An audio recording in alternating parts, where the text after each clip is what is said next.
Bonjour à tous, bienvenue dans ce nouvel épisode de African of Interest. Alors, pour ceux qui découvrent la chaîne, le but de African of Interest est de contribuer à mettre la lumière sur des personnalités afro-descendantes ayant un parcours remarquable, menant un combat pouvant intéresser ou inspirer plus d'un, et cela dans l'espoir de donner aux jeunes et moins jeunes des rôles modèles à travers lesquels ils peuvent s'identifier et les amener à explorer le champ des possibles, malgré l'existence de contraintes, ou en tout cas perçues comme telles. Aujourd'hui, nous recevons le professeur Alain Tiana. Bonjour Alain. Bonjour Tierno. Merci d'avoir accepté mon invitation. Alain, en préambule, est-ce que tu pourrais te présenter succinctement? Alors, je suis Alain Tiana, professeur des universités à l'École normale supérieure de Lyon, et directeur adjoint du département d'informatique, et je fais ma recherche dans le domaine des systèmes d'exploitation, systèmes de virtualisation, et j'encadre environ 5 thèses actuellement. Voilà. Ok, donc Alain, on va tenter de te connaître un peu plus aujourd'hui. On va parler notamment de ton parcours professionnel, parcours académique avant, et je te demanderai de nous faire des retours d'expérience sur tes parcours. Puis on va parler de l'Afrique parce que c'est un peu ce qui nous réunit autour de la table, ou plutôt autour de la caméra, je dirais. Et puis on terminera sur des sujets un peu plus divers et variés. Donc c'est parti. Alain, alors tu es né au Cameroun, diplômé de l'université de Yaoundé. Est-ce que tu pourrais nous retracer un peu ton parcours universitaire? Je suis né au Cameroun, donc en Konsamba, qui est une ville dans le littoral sur la côte. Et en 2002, j'ai intégré le département d'informatique de l'université de Yaoundé 1, où je suis sorti après diplômé, donc après mon master professionnel en réseau et applications multimédia en 2008. Et voilà, donc la particularité de notre formation est que voilà, on rentre en informatique directement après le bac. Il n'y a pas de classe préparatoire, donc à partir de la première année à l'université, on commence directement au département d'informatique à programmer et à être directement confronté à l'informatique, contrairement à d'autres formations où ils ont 2 années de classe préparatoire, où ils font des maths et des physiques avant d'intégrer un cycle purement informatique. Ok. Est-ce que c'était un parcours, c'était une évidence pour toi? Est-ce que c'était tombé là-dedans par hasard, ou tu as été influencé par des gens? Ça a été un pur hasard de faire de l'informatique. Okay. J'étais, d'après ce qu'on dit, très brillant en mathématiques. Donc, lorsque je suis allé à Yaoundé, dans la capitale, donc pour m'inscrire à l'université, j'allais pour faire des mathématiques à l'université. Je ne savais pas ce que c'était qu'un ordinateur, je n'avais jamais entendu parler de l'informatique. Pour moi, l'informatique, c'était de la bureautique. Vous voyez, donc voilà, donc venant de mon petit village, je ne savais pas du tout ce que c'était. Et à l'université, j'ai rempli la fiche des choix de département. Donc, j'avais pris le premier choix mathématiques, le deuxième choix physique et le troisième choix chimie. Mais par contre, au moment de m'inscrire, donc en fait, on avait une file d'attente là. Et au moment de déposer mon dossier devant la scolarité, j'étais derrière une personne qui souhaitait s'inscrire en informatique.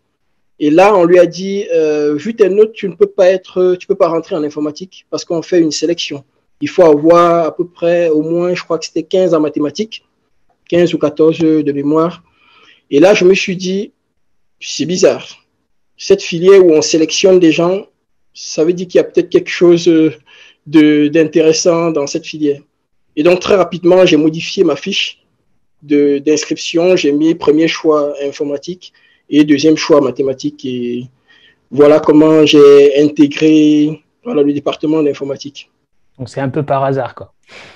Voilà, pur hasard. Après, j'ai annoncé à mon grand frère, qui est mon cousin, qui était comme le modèle, qui était mon modèle à l'école, voilà, que je me suis inscrit en informatique à l'université. Ça a été un scandale parce que, bon, l'informatique, comme je t'ai dit, pour nous, c'était de la bureautique. Ils ne comprenaient pas pourquoi je m'en vais à l'université faire informatique alors que j'aurais pu apprendre l'informatique au quartier, dans les les Voilà. cyber, dans les centres informatiques. Exactement. Mais le mal était déjà fait, j'étais déjà inscrit. Je me Le suis dit, mal. bon, on verra ce que ça va donner.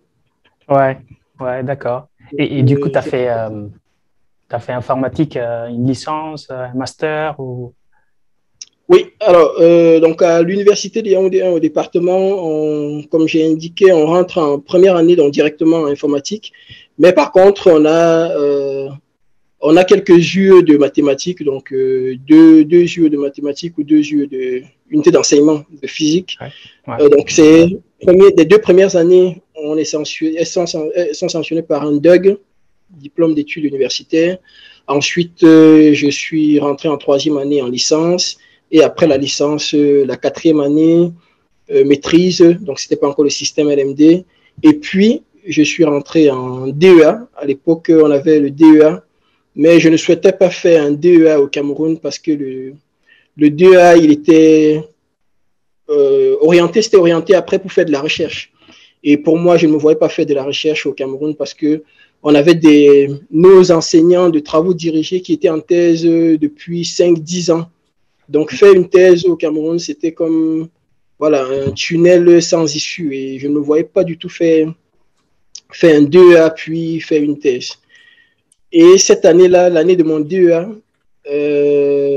j'ai eu la chance qu'un master professionnel a été ouvert au département, donc financé par Orange Cameroun, qui coûtait 1 million de francs CFA, donc je ne pouvais pas me le payer. Mais on a eu la chance que Orange a sélectionné cinq étudiants parmi les meilleurs étudiants de quatrième année. Et donc c'est comme ça que je suis rentré plutôt dans le master professionnel. Et dans ce master, la majorité des enseignants venaient de l'étranger et financés par Orange. Et c'est comme ça qu'après, je me suis retrouvé à l'étranger. d'accord. Et après, t'as poursuivi en thèse. Exactement. Donc, mon stage de fin d'études du master, je l'ai fait à Toulouse, donc par un prof qui intervenait au master qui m'a proposé de venir faire le stage. Hmm. Et après ce stage, tout s'est bien passé. Il m'a proposé de continuer en thèse. Voilà, j'ai accepté.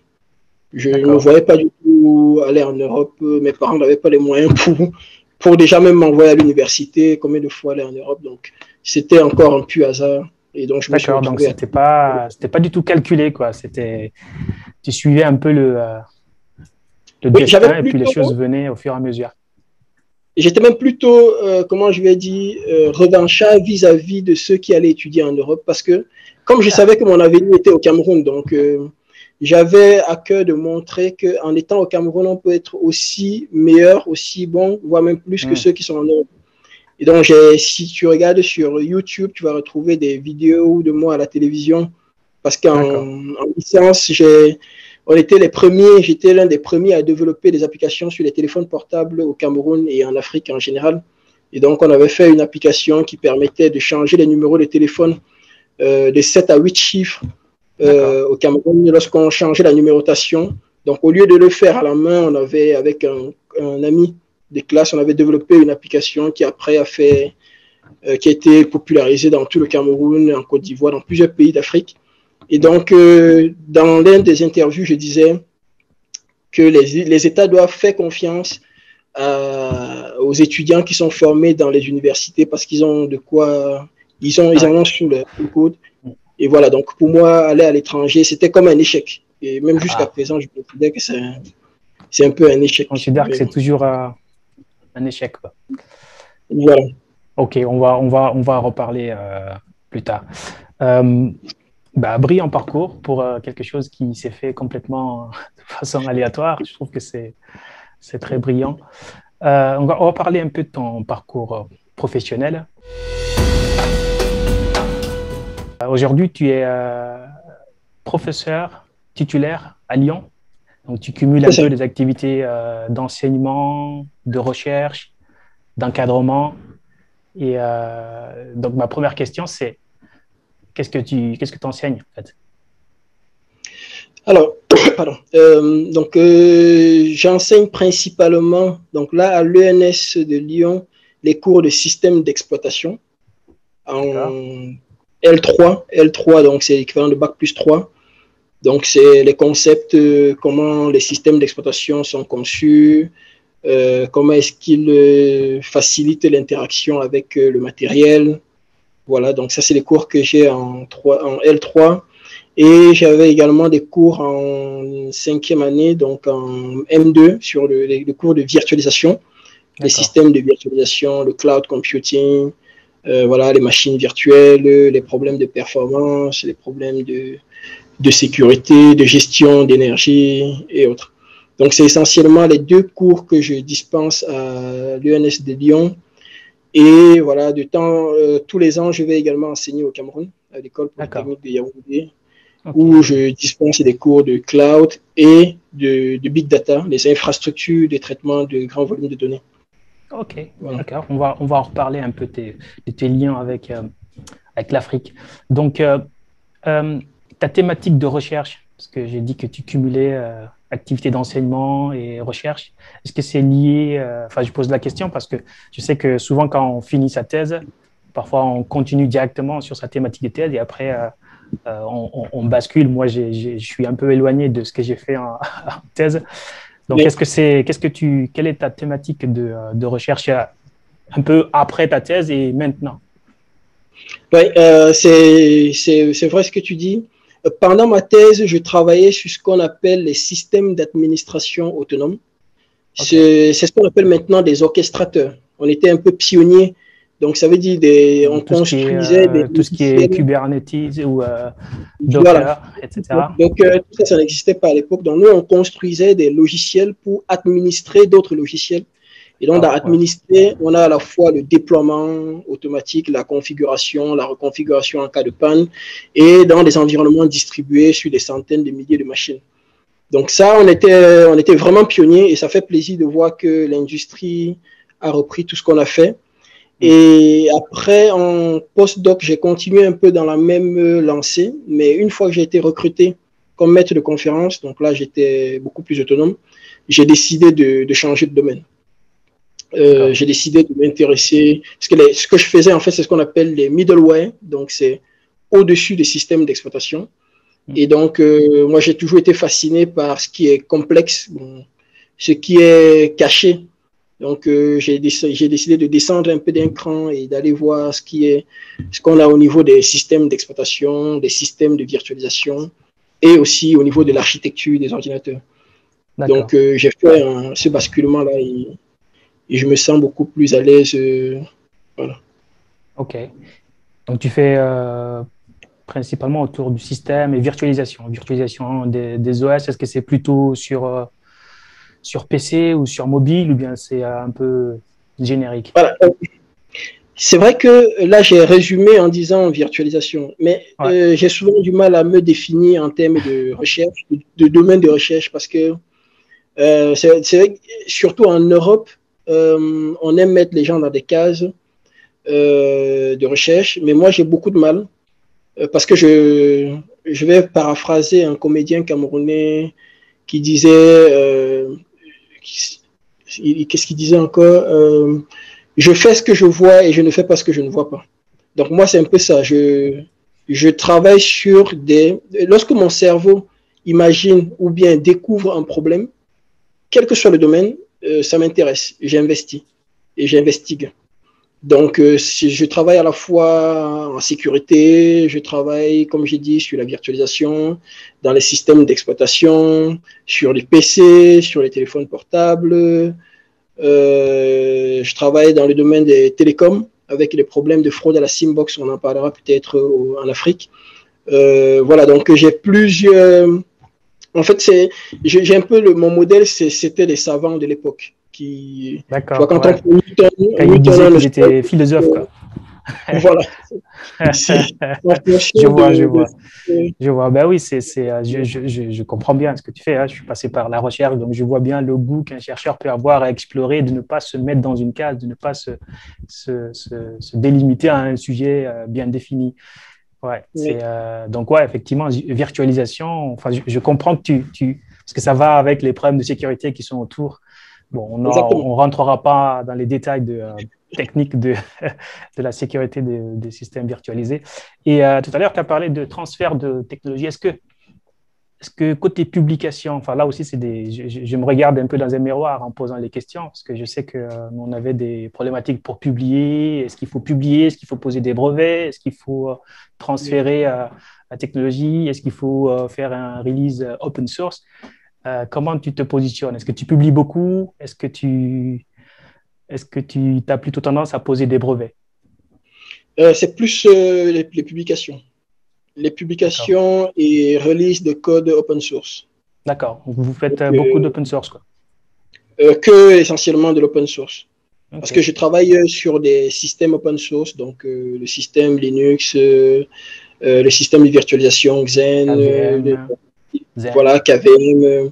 Donc Ouais. la majorité de nos contributions, c'est dans ces systèmes-là et systématiquement, on rend nos implémentations open source et on Ouais. vise des publications.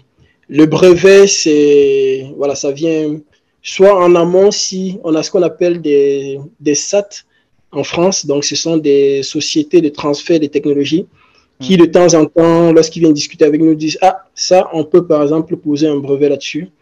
Et je leur dis, ben, si vous êtes capable de le faire assez vite, ok, mais si vous n'êtes pas rapide, moi de toutes les façons, ce qui m'intéresse, c'est de publier mon travail, donc je le publie. Donc je suis plus publication que brevet. D'accord, d'accord. Ouais. Et est-ce que tu as, côté encadrement, est-ce que tu as un HDR, habilitation à diriger des recherches, ou tu es plutôt encadrement pour l'instant? Non, non, en fait, c'est professeur des universités, il faut d'abord avoir un HD, D'accord, OK. l'habilitation.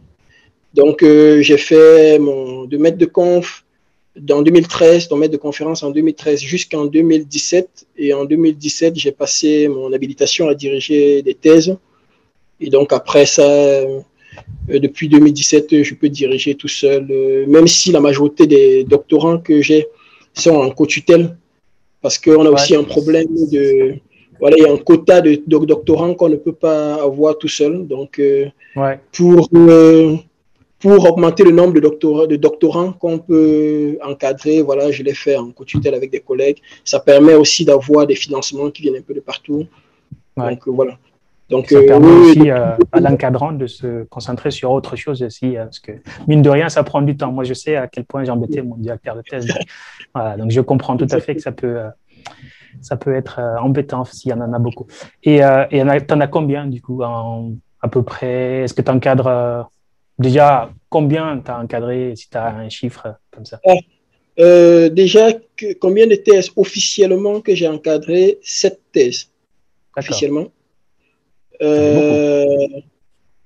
Euh, oui, c'est ce qu'on me dit, oui. 7 thèses et sur les 7, 5 ont un poste de permanent, donc soit des chercheurs, soit d'enseignants-chercheurs dans les universités. Et actuellement, j'en encadre officiellement 3, mais officieusement parce que je suis sollicité par des collègues, on va dire 6.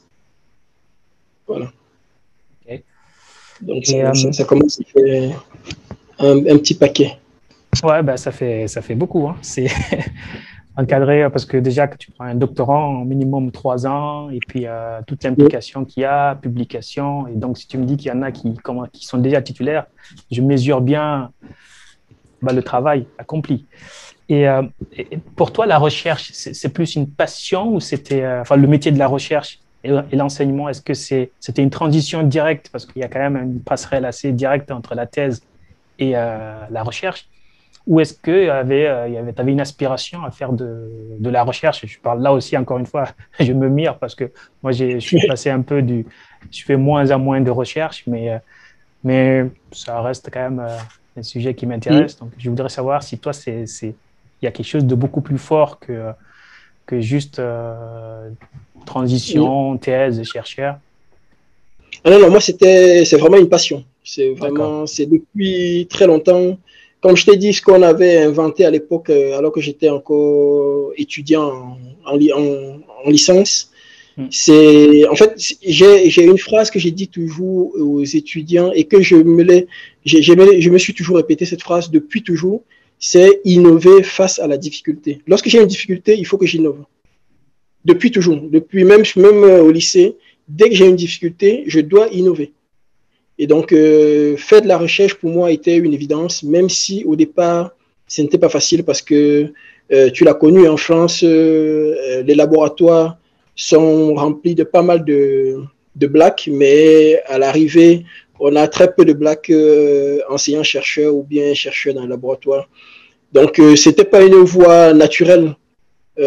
Alors que pour moi, c'est ce que je voulais faire, mais à la fin de ma thèse, je ne m'étais pas posé cette question. C'est au détour d'une conversation avec mon directeur de thèse que je lui ai dit que j'aimerais bien faire ce métier. Il m'a dit, mais pourquoi tu ne le fais pas? J'ai dit, mais et regarde autour de toi en France, est-ce qu'il y a des chercheurs ou des enseignants chercheurs blacks? Il m'a dit, c'est vrai qu'il n'y en a presque pas. Mais j'ai dit, c'est la raison pour laquelle. Ouais. Voilà. Et c'est comme ça que je me suis. Il m'a dit, mais essaye ton postdoc et après, on verra si tu réussis à avoir un poste. Mais je l'ai fait par passion, oui. C'est vraiment de la passion. Et pour revenir sur ce que tu disais, ça fait partie des raisons qui m'ont poussé en tout cas à t'inviter parce que je connais le milieu de la recherche et je sais à quel point c'est difficile de monter très haut et plus tu montes, plus ça devient encore difficile de monter. Et toi, je sais ce que tu fais. Je dis que t'avoir ici et de nous expliquer que c'est possible, bien que bon, c'est pas, il faut beaucoup de travail. Et d'ailleurs, tu vas nous faire des retours d'expérience. Et puis, est-ce que tu as eu à franchir, à surmonter des défis, quelque chose qui était particulièrement lié à ta situation ou au fait que tu sois africain? Est-ce qu'il y a eu quelque chose de... Est-ce qu'il y a des plafonds de verre aussi?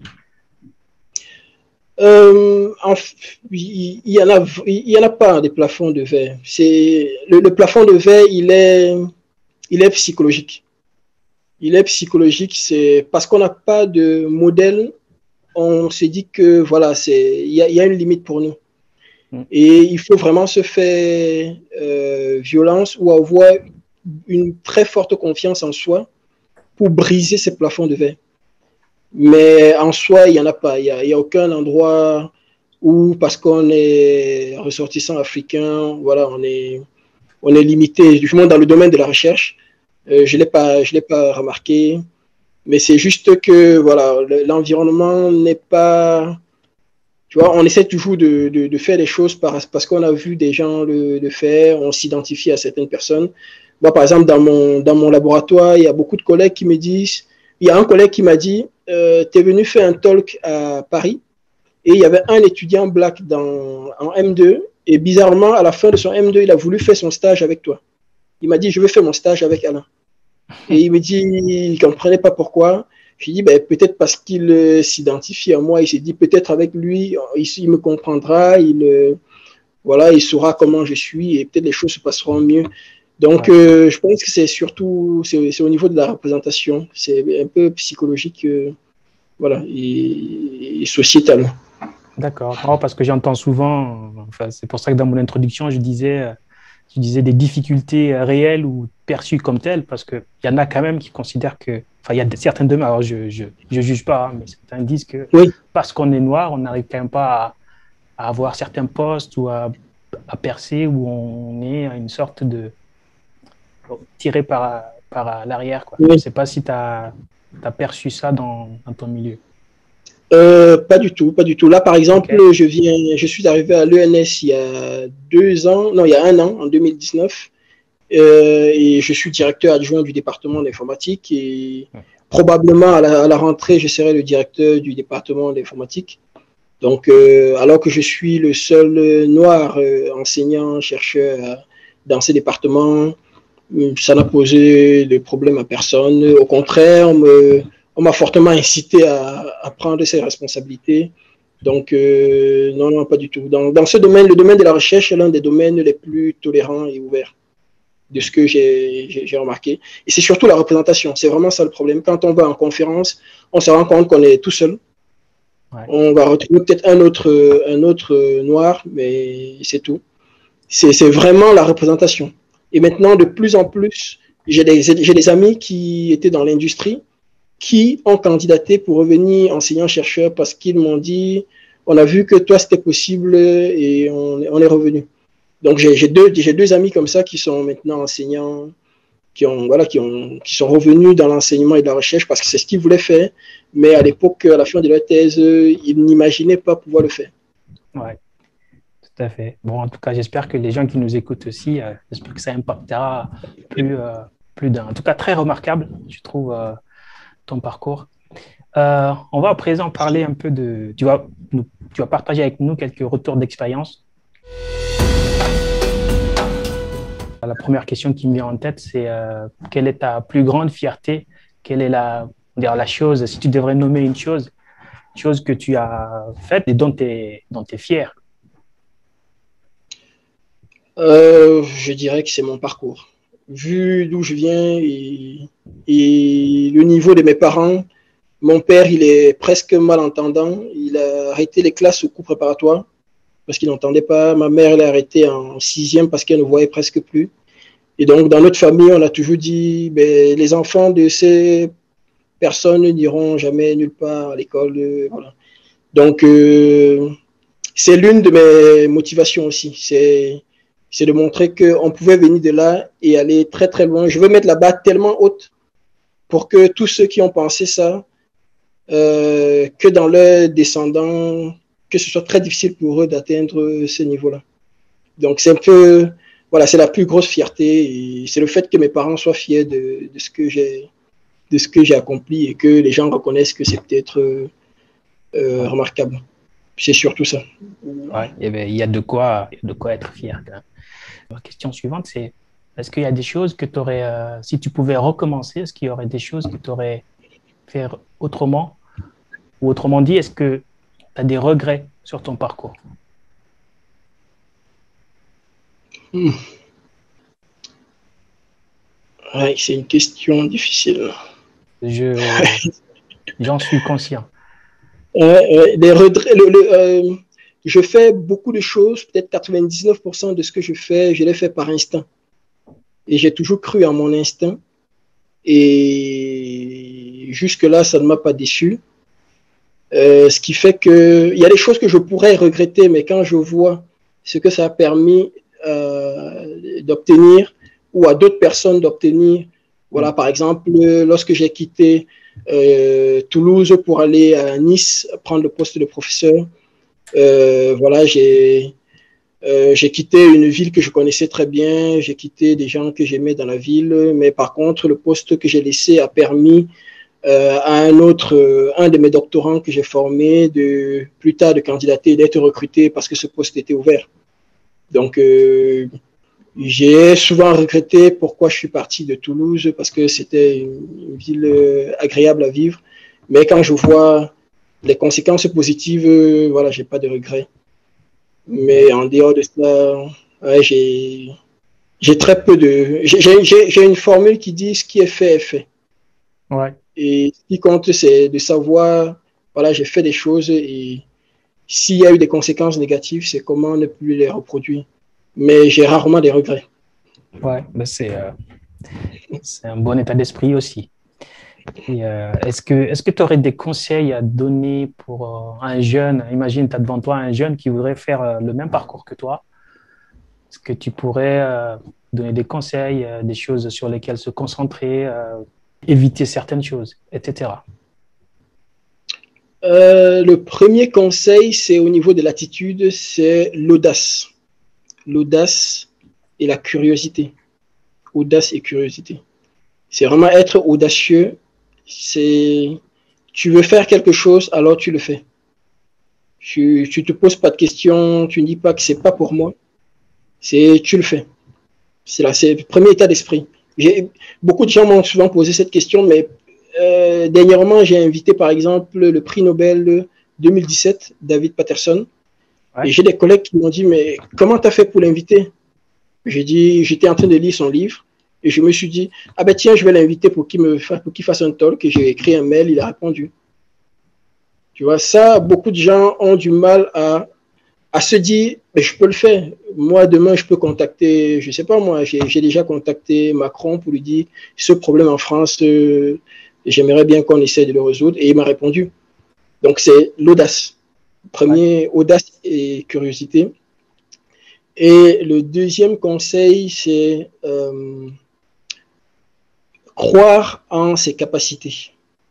Voilà, c'est croire en ses capacités dans le sens où même si les gens vous disent que vous n'allez pas y arriver ou que vous n'avez pas les moyens pour y arriver, il faut se dire, si on se dit qu'on peut y arriver, voilà, il faut y aller, il faut foncer. Il faut foncer. C'est surtout ça. Donc, audace et croire en ses capacités. J'ai un doctorant qui me demandait toujours, est-ce que tu as déjà identifié tes limites? Je lui dis non, je n'ai pas encore trouvé mes limites. Sky is the limit. Voilà, tant qu'un être humain l'a fait, je pense que je peux le faire. En fait, c'est comme ça que je réfléchis. Si un être humain a pu faire quelque chose, alors moi, je peux le faire. Si c'est un extraterrestre, bon, je me dis, bon, je n'ai pas peut-être les mêmes capacités. Excellent.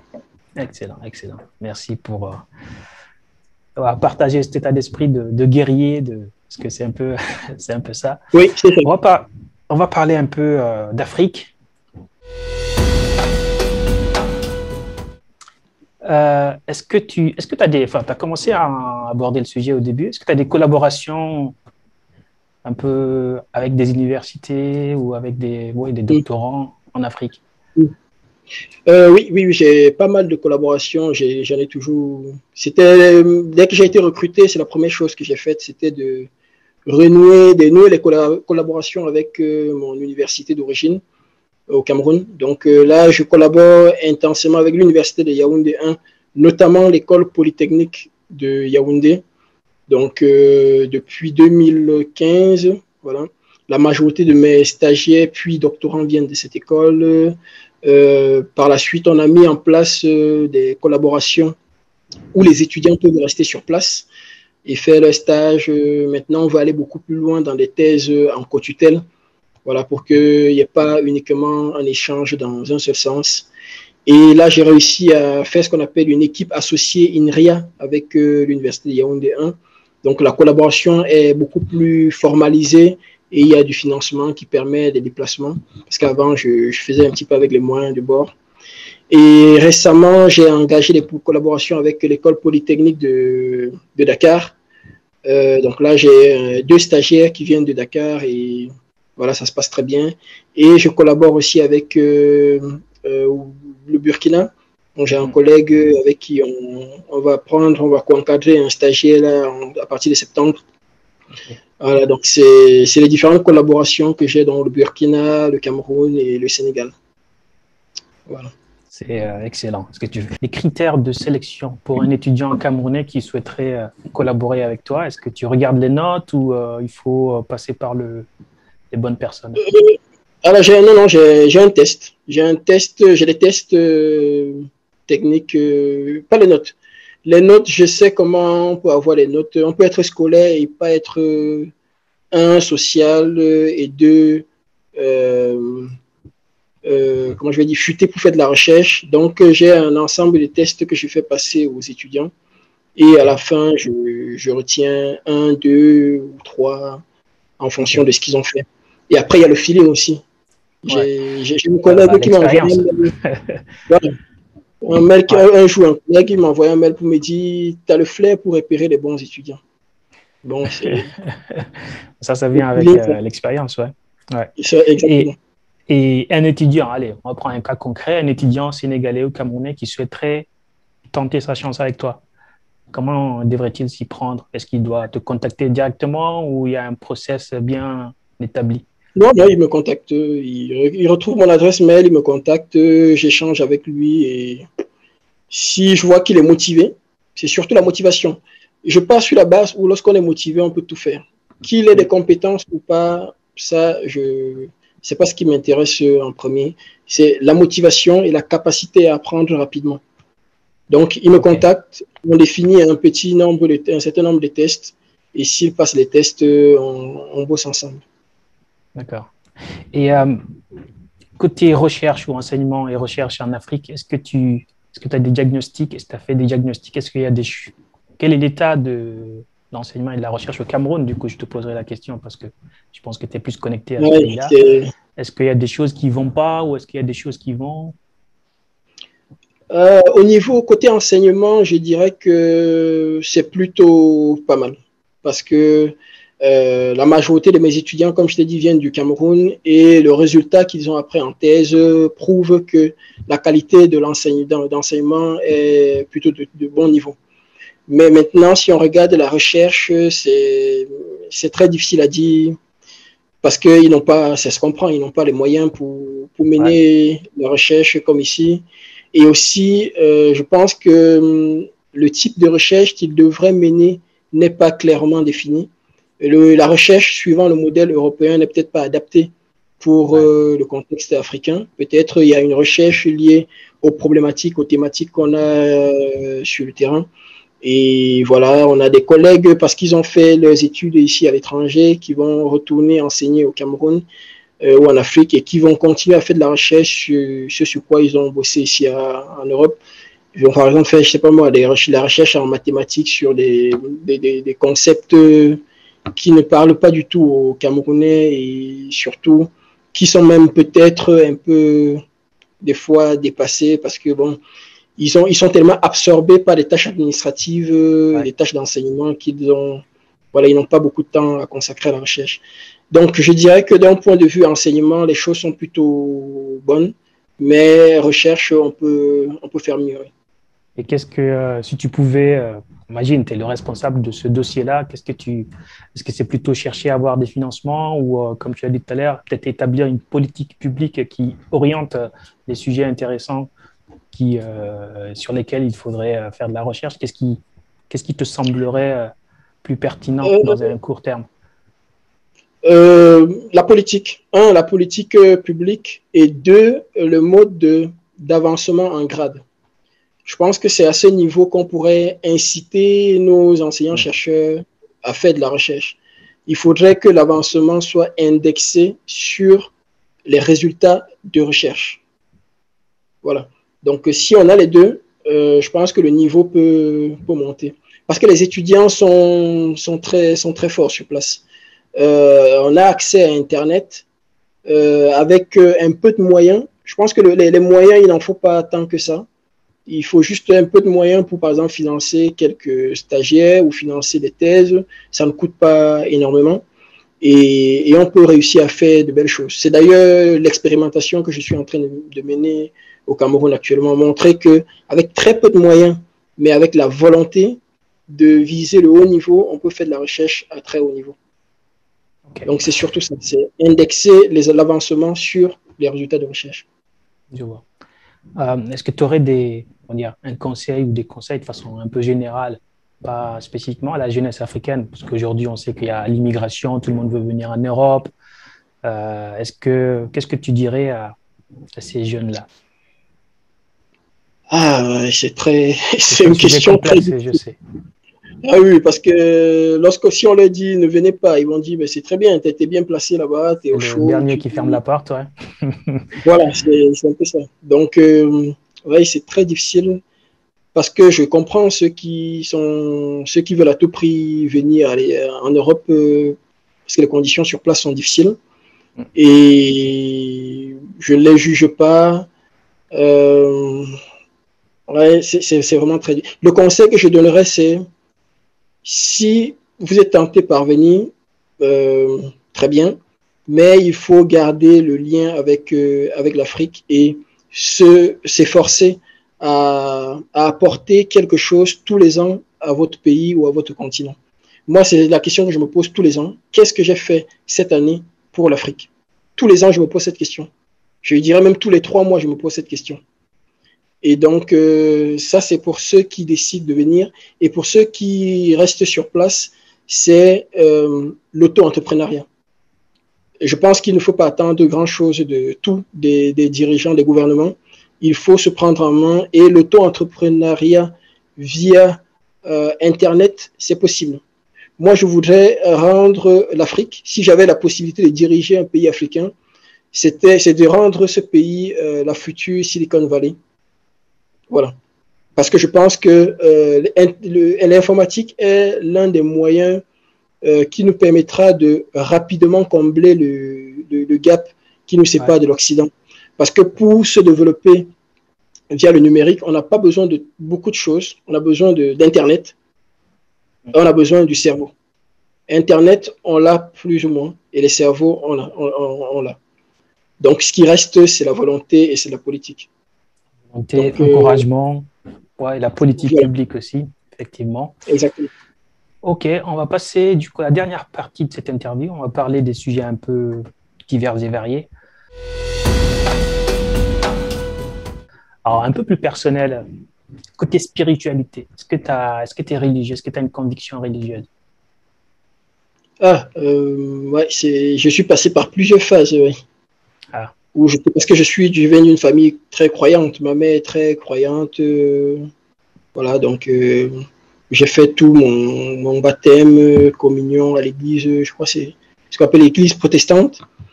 Et comme le problème, c'est que je suis un. Même déjà au lycée, je me posais toujours des questions. Je pose toujours la question de pourquoi, pourquoi, pourquoi. Et quand je n'ai pas de réponse, bon, j'ai tendance à m'éloigner un petit peu. Donc, côté spiritualité, je crois aux ancêtres. Aux ancêtres.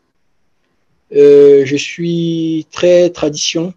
Je crois beaucoup aux ancêtres parce que c'est, je veux dire, pour moi, c'est la seule chose qui ne vient pas d'ailleurs.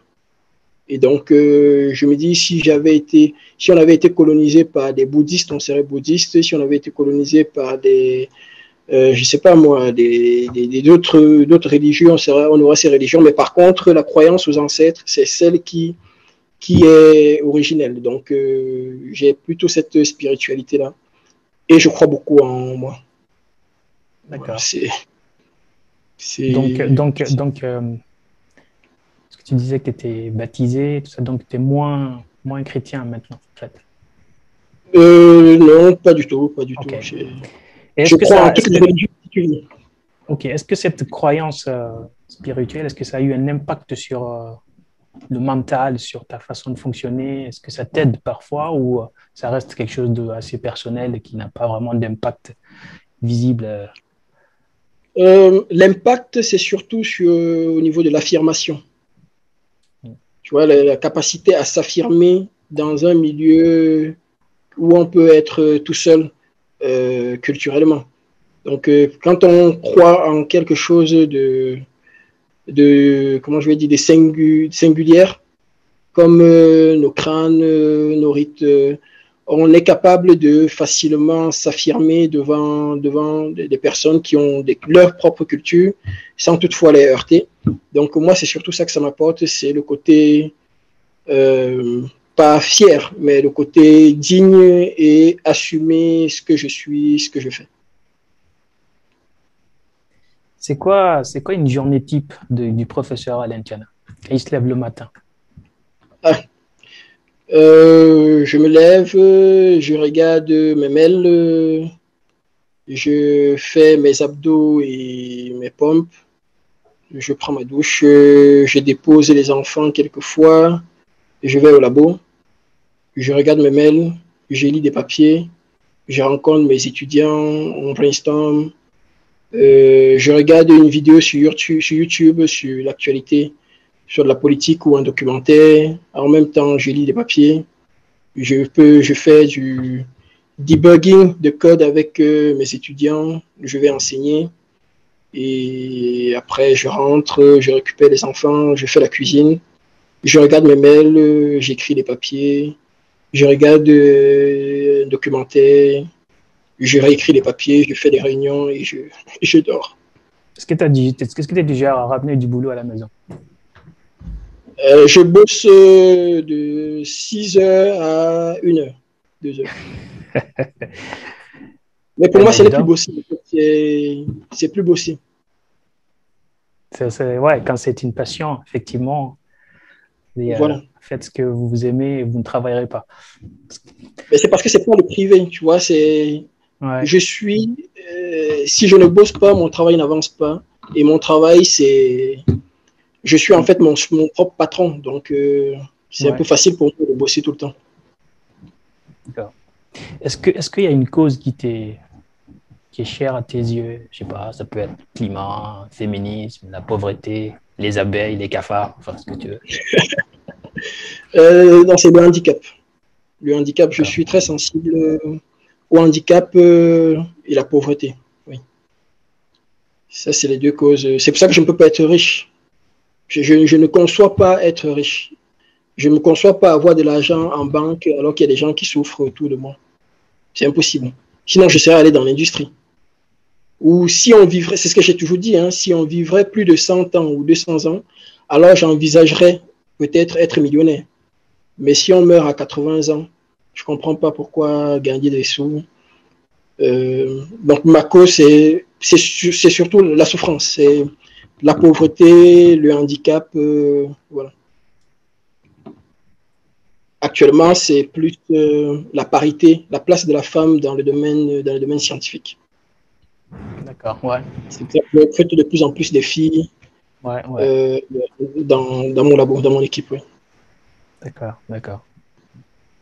Ok, bon, bah, les filles, vous avez entendu, hein, vous avez plus de chances d'être recrutées si vous venez voir professeur Alain.